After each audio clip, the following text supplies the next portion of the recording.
안녕하세요. 과학으로 보는 세상씨. 오늘도 생활 속에 밀접한 과학 이야기 가득 싣고 돌아왔습니다. 아이고, 죄송해요. 왜요? 제가 녹화 전에 샴푸랑 화장품을 조금 검색했더니 오. 제가 가입한 쇼핑몰들에서 우수수 추천 알람들을 이렇게나 보내지 뭐예요. 그런데 어쩜 이렇게 제 취향에 딱 맞춰서 추천을 해주시는지 어머, 이건 꼭 사야 해. 으이그, 솔비 씨 조심해요. 이렇게 추천 알람을 다 보다 보면 집 앞에 택배 상자가 한가득 쌓일 수도 있습니다. 맞아요. 그런데 솔비 씨, 이 추천 알람 속에도 과학이 숨어 있다는 거, 그거 알고 있어요? 그럼요. 추천 알고리즘. 꿈에. 저는 오늘도 이렇게 추천 알고리즘의 노예로 살고 있습니다. 오, 솔비 씨, 그러면 추천 알고리즘이 우리의 마음을 어떻게 사로잡는지도 알겠네요? 그게요. 그러니까 지금부터 한번 같이 알아볼까요?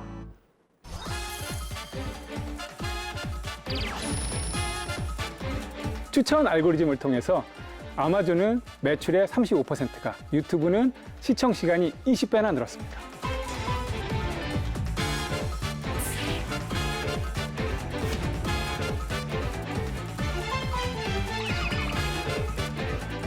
추천 알고리즘도 프로그램이기 때문에 조작할 수 있습니다. 종종 편향된 결과를 생산할 수 있으며 특정 그룹이나 관점에 대해서 소외시킬 수도 있습니다.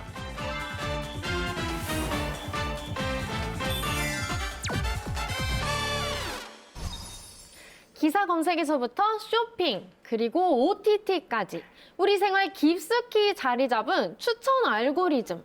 이제는 추천 알고리즘이 없으면 불편할 것 같아요. 맞아요. 하지만 이 추천 알고리즘이 어떻게 내 취향을 파악하고 또 필요한 정보들을 제공하는지 이거는 구체적으로 아시는 분들 아마 많이 없을 것 같습니다. 맞아요. 그래서 오늘 이 시간에는요. 취향 저격 100% 추천 알고리즘에 대해서 다양한 이야기 나눠볼까 합니다. 오늘 함께해 주실 두 분 모셨는데요. 안녕하세요. 예, 안녕하세요.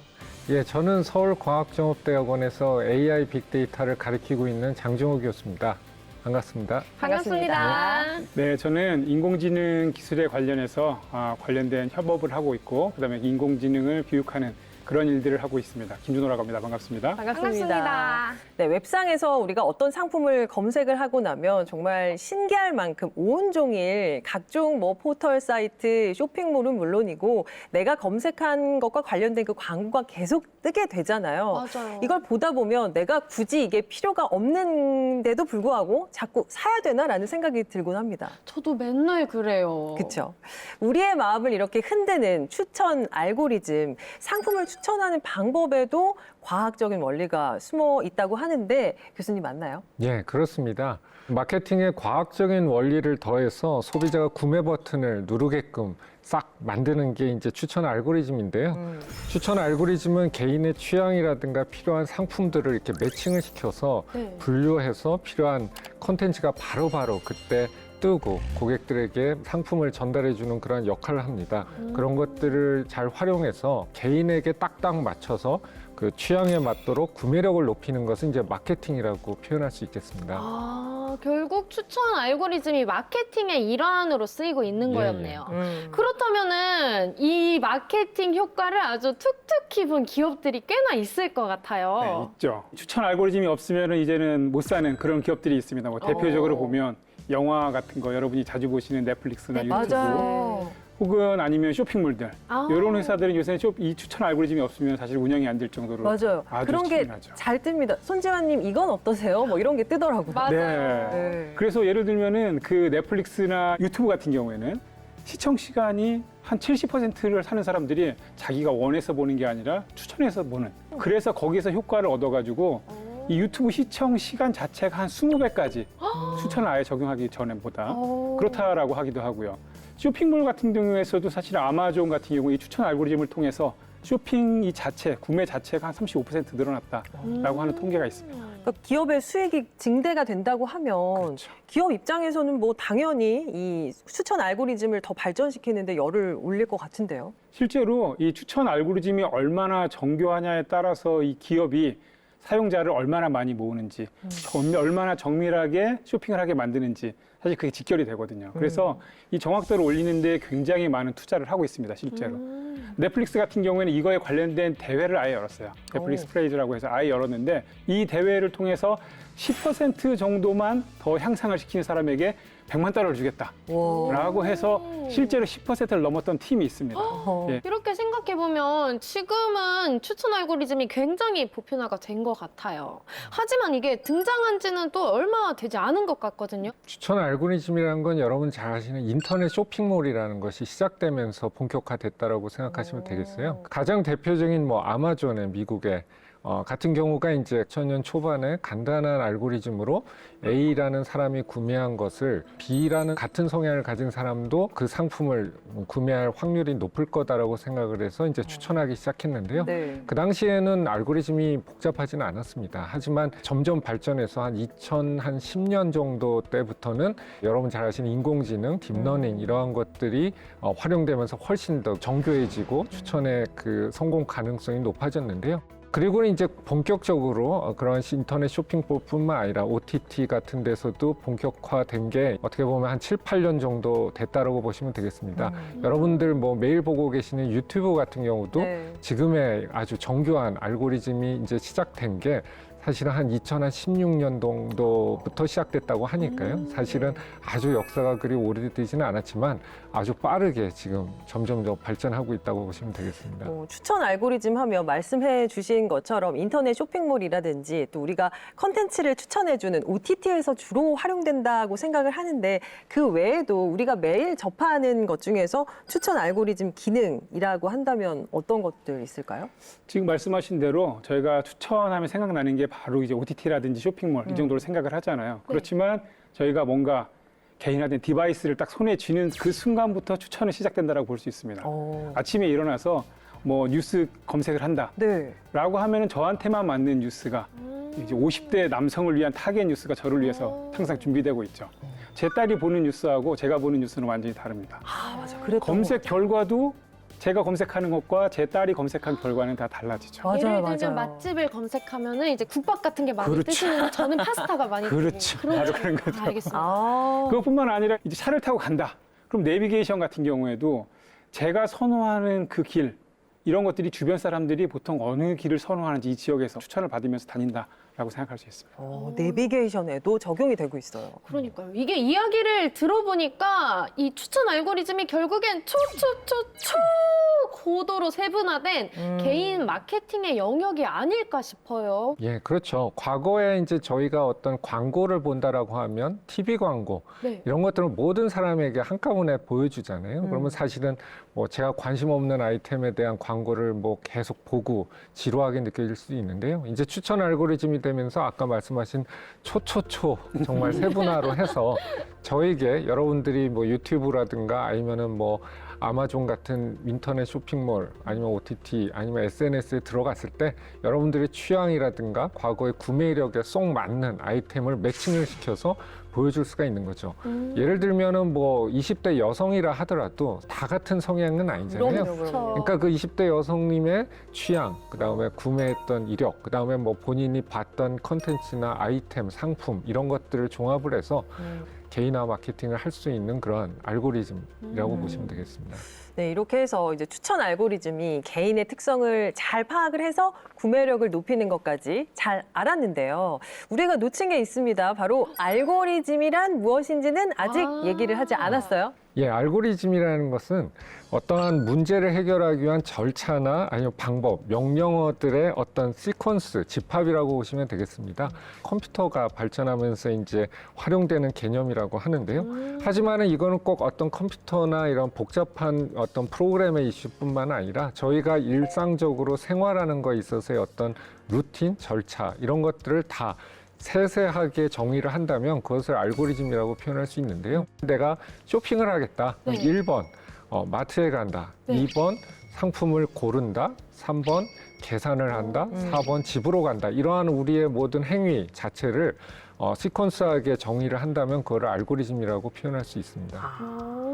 그런데 방금 말씀하신 이 마트에서 물건을 사는 과정 같은 건 규칙? 순서? 이렇게 생각을 해볼 수 있을 것 같아요. 근데 추천 알고리즘은 조금 더 개인의 취향을 세세하게 분석하고 뭔가를 추천하는 결과를 도출하는 거니까 그냥 일반적인 알고리즘? 이런 마트에 가는 순서도랑은 조금 더 다를 것 같아요. 사실 이 알고리즘이라고 하는 게 사람 생각을 갖다 나타낸 거나 마찬가지거든요. 그러니까 저희가 원래 하고 있던 행동들이 사실은 만들어진 거예요. 예를 들면 예전에 저희가 시장을 가면은 시장에 계신 분들이 딱 보고서 요새 이런 것들이 유행하니까 이런 것들을 한번 입어봐. 예, 아니면 이런 거를 사봐. 맞아. 라고 하는 거죠. 지금 딱 보니까 20대 아가씨인데 굉장히 뭔가 약간 까칠하게 최신 유행을 좀 따르는 사람 같아요. 그럼 그 부류에 맞는 거를 추천을 해줄 그쵸. 거잖아요. 네. 그런 것들을 우리가 보통 협업 필터링이라고 해요. 이 알고리즘 영역에서는 저 사람의 저 부류의 사람들이 이런 것들을 많이 하니까 그거에 맞는 것들을 추천을 해주는 거죠. 근데 거꾸로 또 다른 면이 있는데 뭐가 있냐라고 하면은 영화 같은 거를 본다. 영화는 우리가 개취라는 말도 쓰고죠. 개인 취향. 개인의 맞아. 취향. 예, 이 사람이 다른 사람이 뭐를 많이 본다보다는 이 사람이 요런 거 봤고 요런 거 봤고 요런 거, 아 쟤는 호러물을 주로 보는 사람이구나, 아니면 코미디를 주로 보는 사람이구나라고 하면 그거에 맞는 컨텐츠를 추천해 줘야 되는 거죠. 그렇죠. 네. 그런 걸 갖다가 우리가 컨텐츠 기반 필터링이라고 하는 내용을 쓰고 그렇게 알고리즘 작성을 해서 대표적인 알고리즘 한 두 가지 정도가 있다라고 생각하시면 될 것 같습니다. 예. 그럼 교수님, 이 추천 알고리즘 필터링들의 특징이 다르잖아요. 예. 저마다 장단점이 있겠네요. 예, 그렇죠. 첫 번째 이제 협업 필터링 같은 경우에는 아이템, 각각 상품에 대한 구체적인 정보 같은 것들을 추천 알고리즘에서 복잡하게 가지고 있을 필요는 없어요. 그냥 이 각각의 사람들의 비슷한 성향인지만 분석하면 되는 반면에 네. 단점은 처음 새롭게 나온 아이템, 상품이라든가 이런 것들은 아직 많은 분들이 구매해보지는 않잖아요. 그렇죠. 그러면 사실은 이 상품이 어떤 성향의 사람들이 구매했는지는 또 알고리즘이 알지 못하니까 약간 그런 처음 나온 상품이나 콘텐츠 같은 거에는 좀 약하다는 단점이 있습니다. 콘텐츠 기반 필터링 같은 경우에는 이제 상품에 대한 정보 기반이 아니기 때문에 사용자에 대한 정보만 또 가지고 있다면 바르게 좀 더 정교하게 추천할 수 있다는 장점이 있는 반면에 너무나 많은 정보들을 다 일일이 집어넣을 수는 없기 때문에 어떤 면에서는 어떤 성향의 사람에게 추천하는 데 있어서 너무 다양성이라든가 이런 것이 좀 떨어진다는 좀 단점은 있습니다. 인터넷 쇼핑몰이나 OTT 같은 경우에는 각각의 판매 대상 그리고 다루는 아이템이 다 다르잖아요. 그렇죠. 그래서 이 경우에 따라서 선택하는 추천 알고리즘이 다 달라질 것 같아요. 보통 우리가 쇼핑몰 같은 데서는 그 사람이 어느 부류에, 어느 고객층에 해당하는가를 분석하는 게 되게 중요합니다. 그래서 과거 이용했던 패턴을 가지고서 아, 이 사람은 젊은 20대 초반 여성인데 트렌디한 여성이고 어떤 걸 했으니까 화장품 추천을 갖다가 많이 해야 되겠다라는 식으로 고객층을 타겟으로 하는 그런 필터링이 있을 수 있고요. 그냥 또 하나로 봤을 때는 OTT 같은 경우에는 사용자층보다는 컨텐츠 간의 연관성, 예를 들면은 호러 무비 아니면 거꾸로 로맨틱 무비, 네. 아니면은 코미디 무비 네. 이런 것들을 봤던 분들은 로맨틱 코미디를 또 볼 가능성이 많아지니까 그렇죠. 종합이 컨텐츠 돼서. 간의 연관성들을 분석해 놓는 그런 알고리즘, 예, 이런 것들이 그쪽에 훨씬 더 효과가 있겠죠. 그렇게 쓰고 있습니다. 그런데 이게 추천 알고리즘이 좀 정확해지려면 개개인의 개인 정보가 쌓여야 되는 거잖아요. 그렇죠. 이 개인 정보는 어디서 취합하는 거예요? 예, 가장 먼저 뭐 여러분들 모두 어느 한 특정 사이트에 가입을 하실 때 회원 가입을 하시잖아요. 그러면 그쵸. 기본적으로 뭐 자기 이름이라든가 아니면 뭐 생년월일 이런 기본적인 정보도 쌓여 있기도 하고요. 그러네요. 매일 그 사이트에 들어가서 어떤 검색을 했는지 아니면 어떤 상품을 주로 찍어봤는지 어떤 사이트에 어떤 혜택이라든가 프로모션에 좀 반응을 했는지 이런 것들이 다 데이터로 쌓이고요.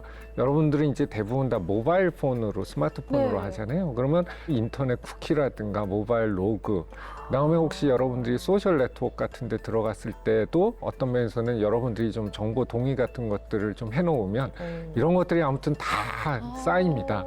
그래서 그런 것들을 기업들이 어떻게든 확보를 하려고 하고 그걸 확보해서 분석을 하고 뭐 이렇게 활용을 하는 거죠. 네, 정말 신기했던 게 제가 최근에 포털 사이트에서 비누를 검색을 했거든요. 네. 그런데 포털 사이트가 아니라 SNS에서 하루 종일 그 비누 광고가 계속 뜨는 거예요. 그러면은 이 추천 알고리즘이 데이터를 이 한 사이트 안에서만 수집하는 게 아니라 이 모든 사이트들이 서로 연동을 하고 있다는 소리겠네요. 사실은 기본적으로는 개인이 동의하지 않은 것을 활용을 할 수는 없습니다. 서버에서 저장이 되든 아니면 내 폰이나 같은 이 기계에서 저장이 되든 어딘가에 저장이 되는 거예요.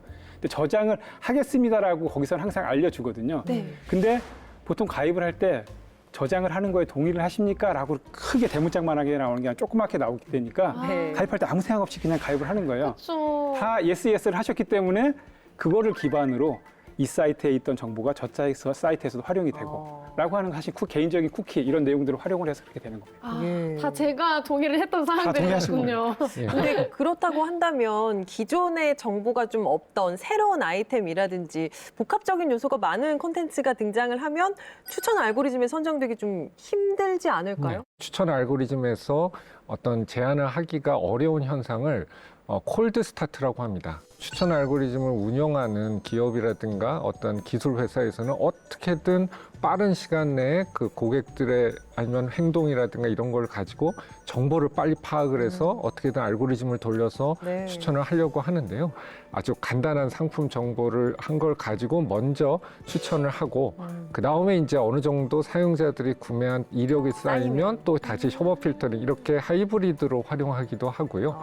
아니면 액티브 러닝 방법이라고 그래서 어떤 형태로든 새로운 아이템이 나오면 초기 고객들한테 몇 가지 질문, 뭐 상품평, 뭐 리뷰 이런 것들을 어떤 면에서는 살짝 뭐 좀 리워드를 줘서 빨리 취합을 해서 어떻게든 추천을 하려고 기술을 발전시키고 아니, 있습니다. 저도 상품평 쓰는 거 굉장히 좋아하거든요. 저도 약간의 기여를 하고 있다는 생각이 드네요. 아, 그렇네요. 네네. 이렇게 소소하게 포인트 받아서 다시 예. 한번 물건 살 때 네네. 사용하고 그런 예. 재미가 있거든요. 예. 다 이런 추천 알고리즘의 일환이었다는 걸 다시 한번 깨닫게 되는 것 같아요. 근데 제가 얼마 전에 굉장히 재미있는 기사를 하나 봤거든요. 이 아무리 AI가 발전을 했어도 콘텐츠 분야에서 AI가 직접 분류할 수 없는 게 있다고 해요. 아니, 과학이 이렇게나 발전을 했는데도 못하는 게 있다는 게 그러게요. 너무 신기하지 않나요? 사람이 아직도 많이 손으로 해주는 경우가 많이 있습니다. 그래서 어떤 영화 같은 콘텐츠가 딱 있으면 아주 그냥 간단하게 생각해 보면은 아 이거는 코미디물이야 아니면 SF물이야 라고 그 정도까지만 할 수는 있겠지만 어느 부분에서는 로맨스였다가 어느 중간에 가서 호러였다가 갑자기 모험이 나오기도 하고 맞아요. AI가 그걸 아직까지 완벽하게 해주지는 못합니다. 그렇기 때문에 그런 걸 대신해주는 태거라고 하는 사람들의 요소가 지금 들어가서 그거를 바탕으로 추천을 해주고 있죠. 저희는 공생할 수 있는 관계다라고 볼 수 있는 거죠. 네. 근데 이 추천 알고리즘 AI와 함께 등장한 지 얼마 안 된 굉장히 최신의 과학인 것 같지만 사실은 아주 예전부터 기원전부터 인류와 함께 발전해 왔다고 하더라고요. 혹시 알고 계셨나요? 도대체 글쎄요. 언제부터 이 추천 알고리즘이 우리와 함께 해오고 있었던 건지 아시는 분?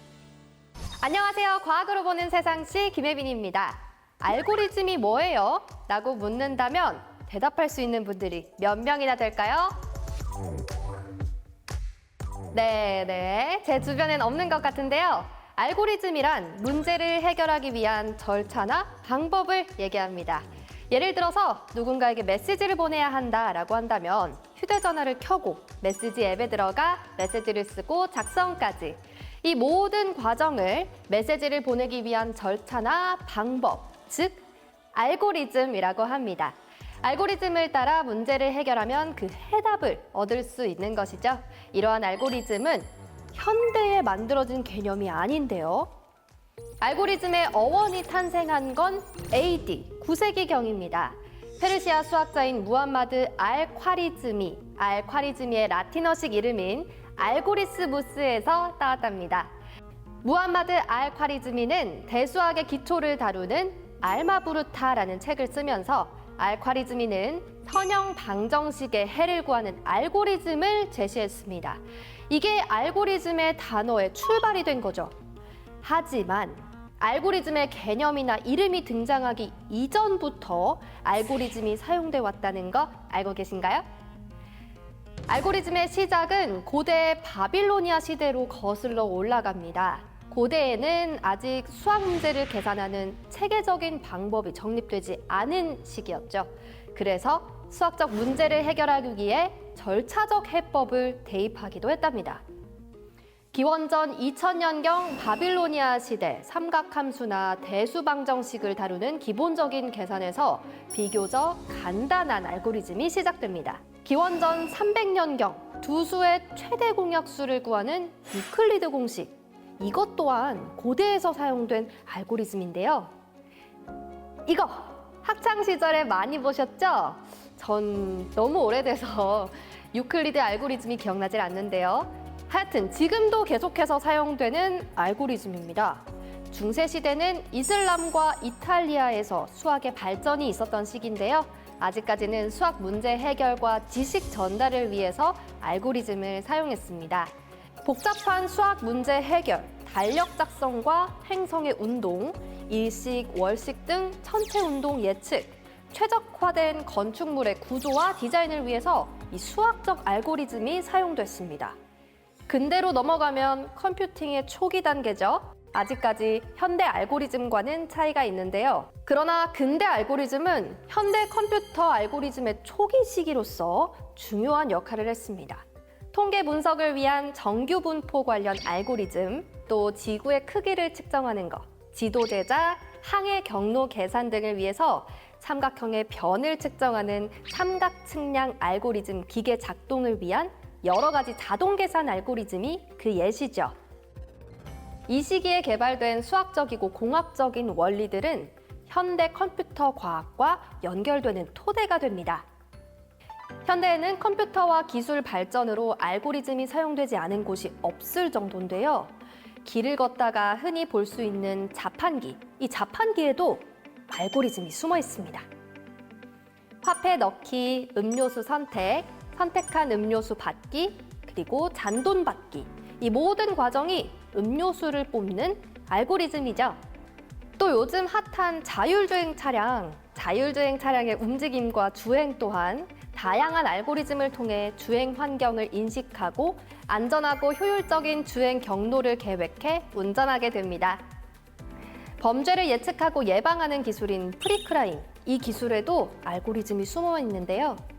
이전에 발생한 범죄 데이터를 학습한 알고리즘이 범행이 일어날 시간과 장소, 또 사람까지 예측해주는 시스템이죠. 오늘 저녁 뭐 먹지? 이렇게 실생활에 가장 밀접한 알고리즘도 있습니다.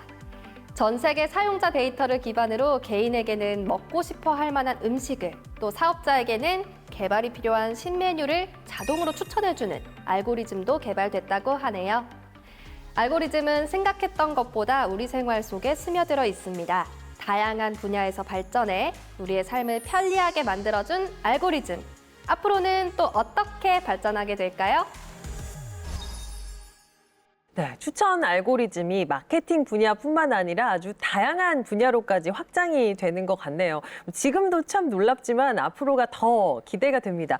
이 추천 알고리즘의 진화가 어디까지 가능할까요? 2018년도에 아마존에서는 소비자가 필요로 하는 상품을 추천해 주는 것을 넘어서 의류라든가 신발 같은 어떤 패션 상품에 대해서 먼저 그 고객이 좋아할 만한 아이템을 그냥 집으로 보내주는 그런 서비스를 시작을 했습니다. 제가 주문을 안 했는데도 보내줘요?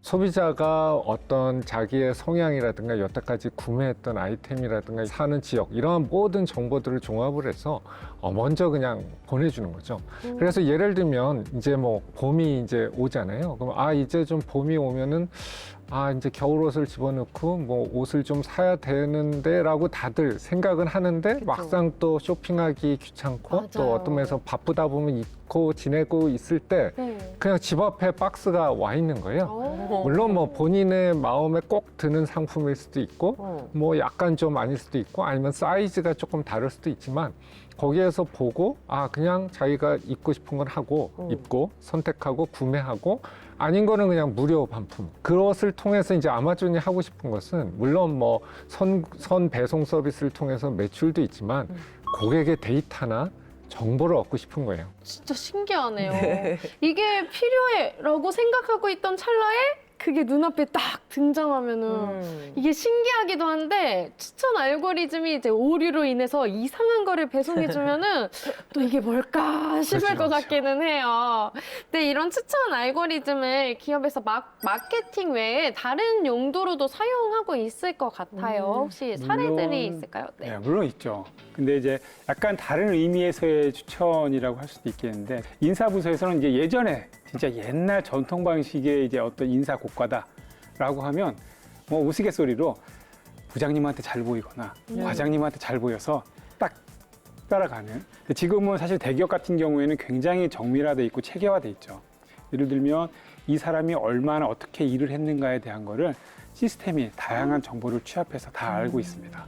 예, 그래서 이 사람은 나갈 가능성이 굉장히 높은 인플로이야. 그러니까 잘 막아야 돼. 라는 걸 오히려 부사장한테 추천을 해줄 수도 있고. 능률이 좀 좋은 척 하더라도 어떤 면에서 이 사람은 우리 회사랑 안 맞을 수 있다. 네네. 라는 거를 거꾸로 추천해 줄 수도 있고. 사실 이런 것들이 해외에 있는 대기업에서 사용됐던 사례들이 있습니다. 아, 이미 이거는 사용이 됐군요. 네. 직장인 입장에서는 반갑지만은 않은 사례인데요. 그렇죠. 네. 아, 또 이렇게 사용이 될 수도 있군요. 그러니까 어쨌든 이렇게도 쓰일 수 있다는 거고, 이제 추천 알고리즘이 이번에는 긍정적으로 발전한 사례를 좀 들어봐야 될 것 같아요. 생명 연장을 위한 도구로도 추천 알고리즘이 쓰이고 있습니다. 예를 들자면 우리나라의 그 국립암센터에서 암 환자들을 위한 어떤 추천 시스템을 만들었는데요. 어떤 치약이라든가 치료 요법에 대해서 어떠한 유전자를 가진 사람들이 가장 반응을 잘하고 그렇게 치료를 했을 때 예후가 얼마나 좋은지 이러한 것들에 대한 데이터들을 다 모아서 가장 최적의 그리고 가장 치료 방법으로서 적절한 암 치료 방법 같은 것들을 추천해주는 그런 곳에서도 추천 알고리즘이 쓰이고 있습니다. 추천의 범위가 이렇게 치료법을 추천해주는 것까지 간다니 이 산업에서 경제를 넘어서 의료 분야까지 예. 말 그대로 무한 확장 중인 것 같아요. 그렇다면 또 어떤 분야로 발을 뻗고 있을까요? 교육 분야도 한번 생각을 해볼 수 있을 것 같아요. 저희가 보통 인공지능 교육이다라고 하면 전문가들 분야라고 딱 생각을 하잖아요. 그렇죠. 사실 비전문가도 인공지능 교육을 지금은 굉장히 많이 봐야 되는 시대가 됐거든요. 그렇다라고 하는데 인공지능 교육이라고 해서 저희가 찾아보면은 인터넷에서 진짜 전문가 개발자용 콘텐츠밖에 찾기가 쉽지 않아요. 자기가 비전문가인데 그 교육을 받기 위해서 하루 종일 나한테 맞는 교육이 뭐가 있지? 라고 찾다 보면은 정작 자기가 받아야 되는 교육을 못 받는 거예요. 근데 여기에서 나한테 맞는 인공지능 교육 콘텐츠는 어디 있지? 라고 하면 그거를 딱 추천을 해주면 그거 교육을 받고 이걸 딱 받고 나서 그 다음 더 받고 싶은데 뭘 하지? 그럼 알아서 추천해주는 네네. 그런 교육 서비스가 있다라고 하면 너무 좋겠죠. 그렇죠. 그런 교육 서비스가 지금 이제 해외에도 많이 있고 우리나라에도 들어오고 있습니다. 교육 쪽에서도 이렇게 잘 활용이 되고 있고 또 네. 다른 사례 없을까요? 네. 뉴스 포털이라든가 아니면은 언론 채널 같은 데서도 당연히 추천 알고리즘이 많이 쓰입니다.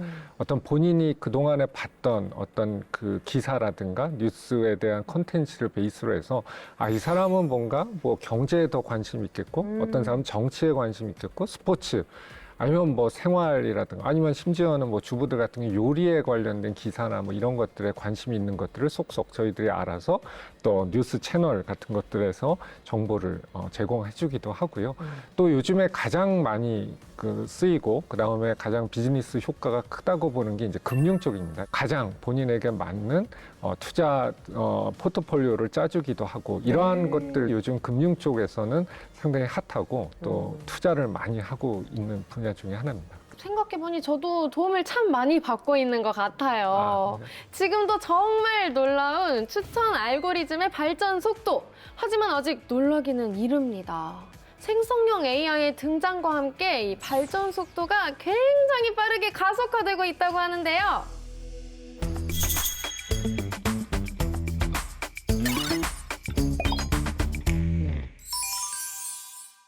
2000년대 초반 세계적인 온라인 쇼핑몰인 아마존의 CEO 제프 베이조스는 앞으로 우리 마케팅 부서의 비전은 We know you better than yourself라고 고객에게 이야기할 수 있어야 한다고 하였다고 합니다. 이 말은 곧 우리는 고객님보다 고객님을 더 잘 알고 있습니다라는 말로 고객이 우리의 쇼핑몰에서 머물면서 했던 모든 구매와 검색, 상품 리뷰와 평가 등 모든 행동을 다 분석하고 고객의 모든 행동의 이유와 맥락을 이해하여 언제든 고객이 원하는 상품을 고객이 원하는 타이밍에 고객이 원하는 혜택과 더불어 제공하겠다는 강력한 의지의 표현이었습니다.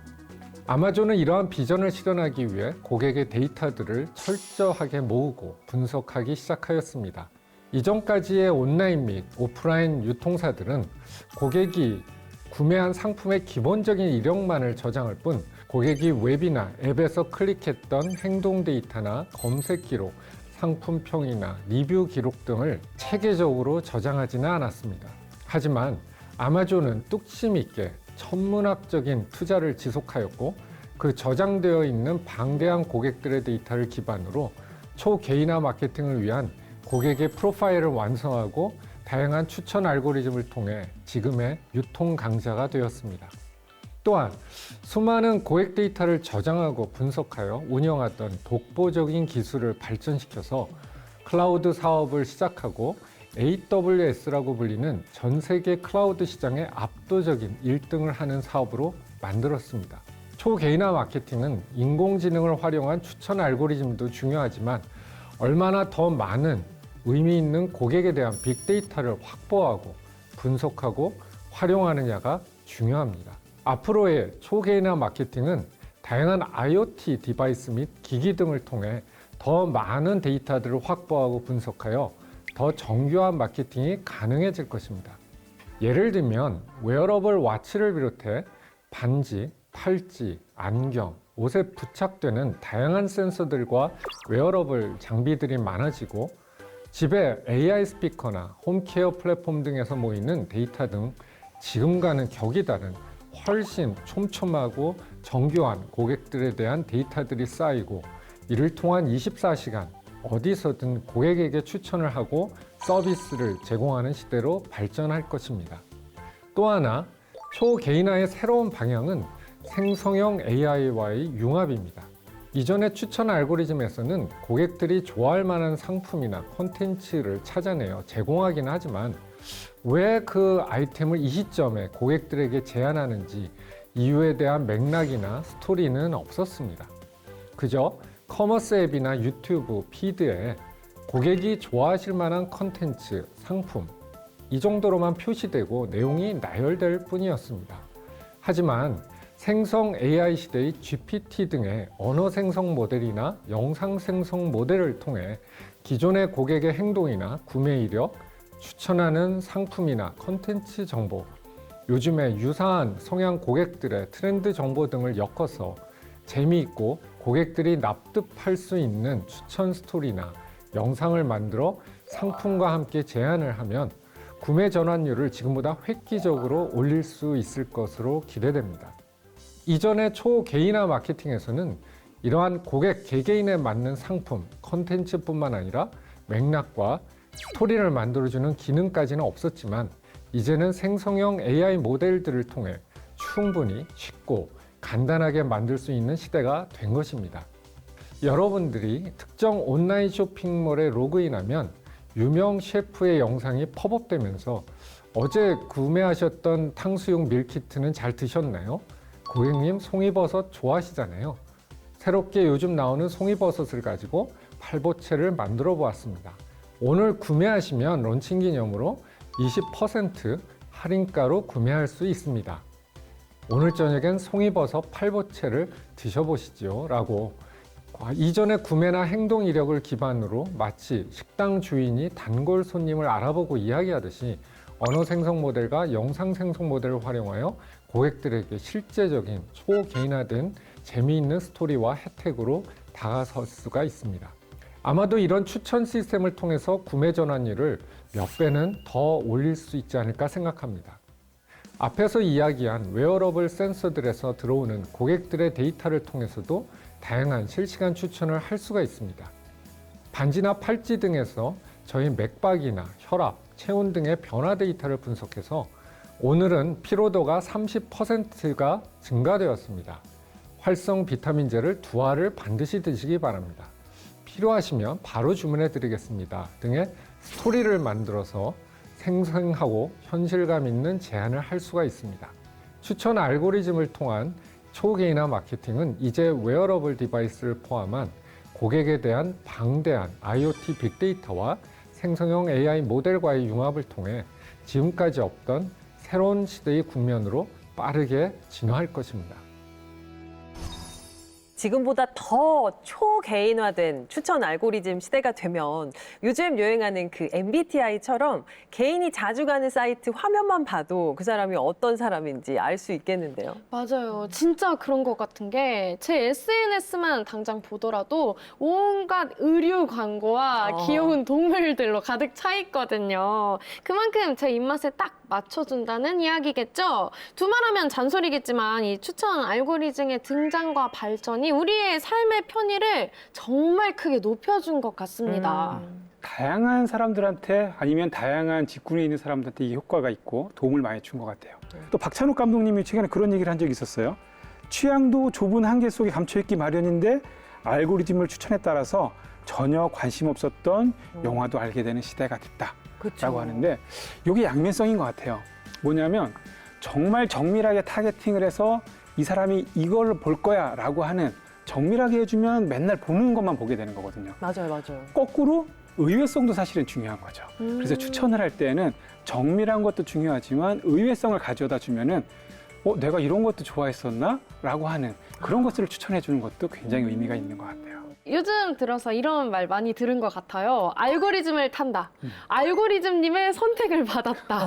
이런 말들 많이 쓰시거든요. 말 그대로 우리의 아이템이 어떻게 하면 더 많은 인기를 받을 수 있을지, 알고리즘을 어떻게 하면 잘 활용할 수 있을지 사람들의 고민이 많이 커지는 것 같아요. 근데 이렇게 알고리즘의 선택을 받는 게 가능한 일인가요? 알고리즘을 이제 탄다라는 부분은 어떤 면에서는 두 가지 관점으로 할 수 있는데 어떤 유튜브라든가 본인의 컨텐츠를 하시는 분들이 자신의 컨텐츠를 이제 알고리즘을 타게 해서 이제 빨리 확산시키는 부분도 있고 또 하나가 이제 뭐 이커머스라든가 OTT 같은 데서 본인이 팔고 싶은 아이템이라든가 상품을 조금 더 많이 자주 추천이 되고 노출되게끔 하는 뭐 여러 가지 관점의 것들이 있습니다. 여러분 잘 아시는 뭐 썸네일이라든가 아니면 컨텐츠에 대한 설명 정보라든가 아니면 밑에 있는 댓글들에 맞아요. 있는 키워드들을 모아서 먼저 지금 핫하게 떠오르고 있는 검색어라든가 관심사에 매칭이 되는 그러한 어떤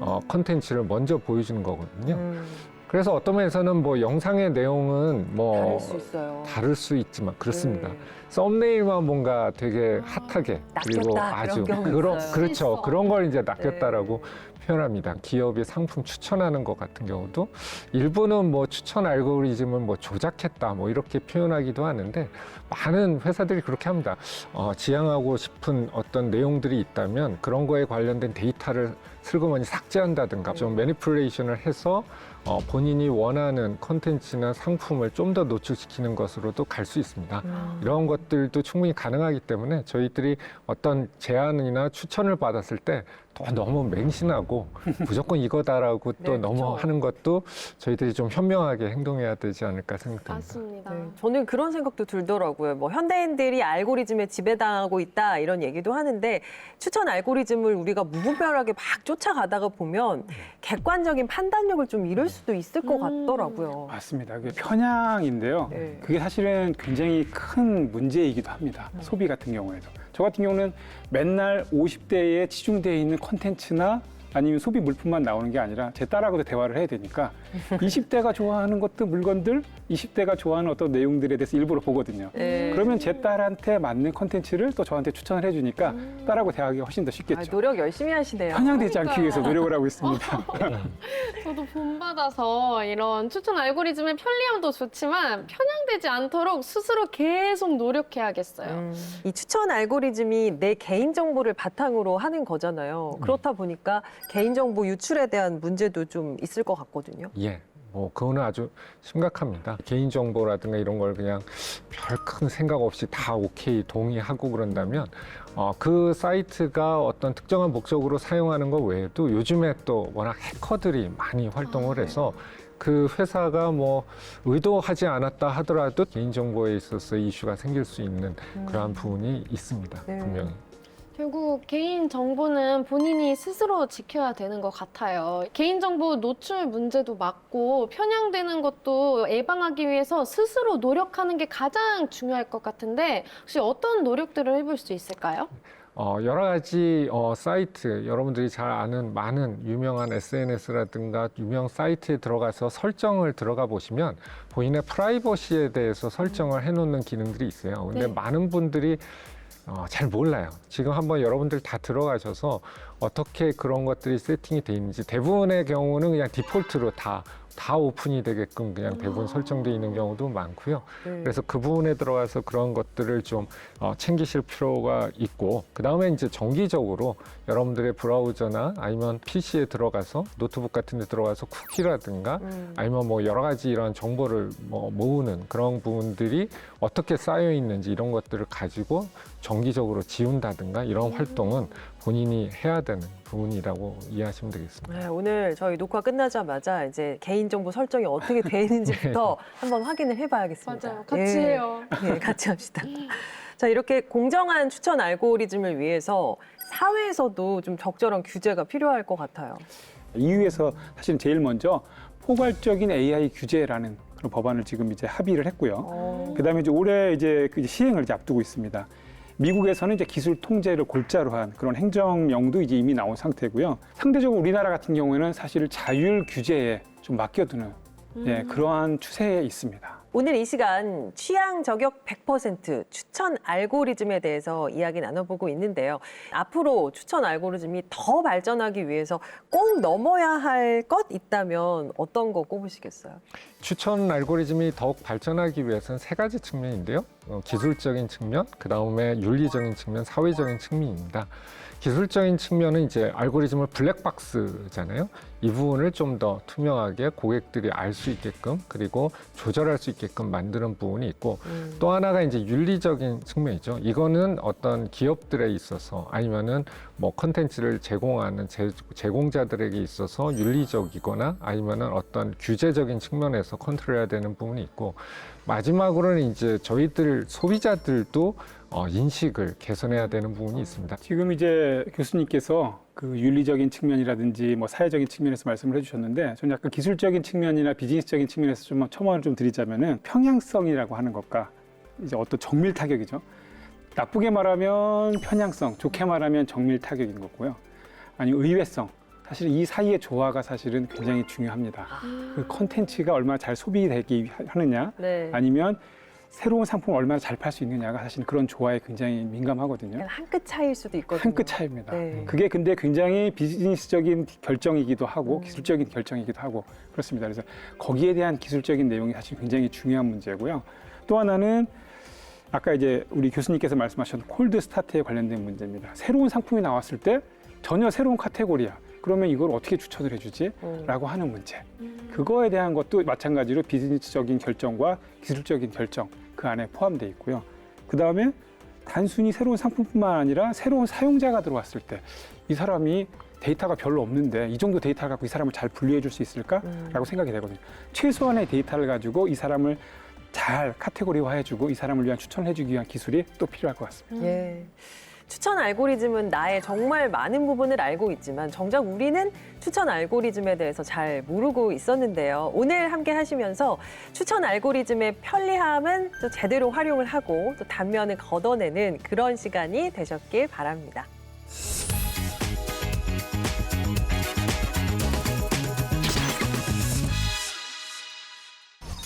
최신 과학 이슈는 여기로 주목. 핫 뜨거 핫 스마트한 과학 이수다. 과학통신원 강솔빈입니다. 과학계 이슈 함께 살펴볼까요? 이수다. 첫 번째 소식입니다. 이제 자율주행 로봇이 똑똑 택배 왔습니다 할 날이 곧 펼쳐질 것 같습니다. 지난 2023년 11월 지능형 로봇법 개정안이 시행되면서 자율주행 로봇의 배달이 가능해졌기 때문인데요. 로봇 외부에는 레이더, 라이다, 카메라가 장착되어 실시간으로 장애물을 피할 수 있고요. 로봇 내부에 있는 컴퓨터는 경로 탐색 등과 같은 임무를 수행한답니다. 하지만 모든 로봇이 배달을 할 수 있는 건 아닌데요. 사람이 운전을 하기 위해 운전면허를 따듯 로봇도 운행 안전 인증을 받아야 한답니다. 보행자와 공존하기 위한 여건을 모두 갖춘 로봇은 배달뿐만 아니라 순찰, 방역, 거리 청소 등 다양한 역할을 수행할 예정이라는데요. 거리에서 마주치면 반갑게 인사해야겠어요. 수다. 두 번째 소식입니다. 유전성 하지마비 질환을 극복할 수 있는 새로운 기술이 개발됐습니다. 한국생명공학연구원의 연구팀에서 유전성 하지강직성 대마비 증후군에 대한 유전자 치료 기술을 개발한 것인데요. 지금껏 유전성 하지강직성 대마비 증후군은 80여 종의 유전자가 복잡하게 얽혀 발병되는 병이라 근본적인 치료제 개발이 어려웠습니다. 하지만 연구팀은 하지마비를 일으키는 특정 유전자를 찾아 신경퇴행이 일어나는 원인을 밝혀내고 유전자 치료제를 찾아냈는데요. 치료제를 하지마비 쥐에게 투여한 결과 하지가 굳는 현상이 줄어 보행 장애가 나아졌고 신경 염증 반응도 호전된 것을 확인했습니다. 이번 유전자 치료제 개발로 유전성 하지마비 질환으로 고생하시는 분들에게 새로운 희망이 되었으면 좋겠습니다. 수다.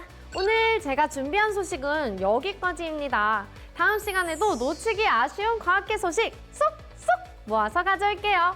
과학 모두 수다.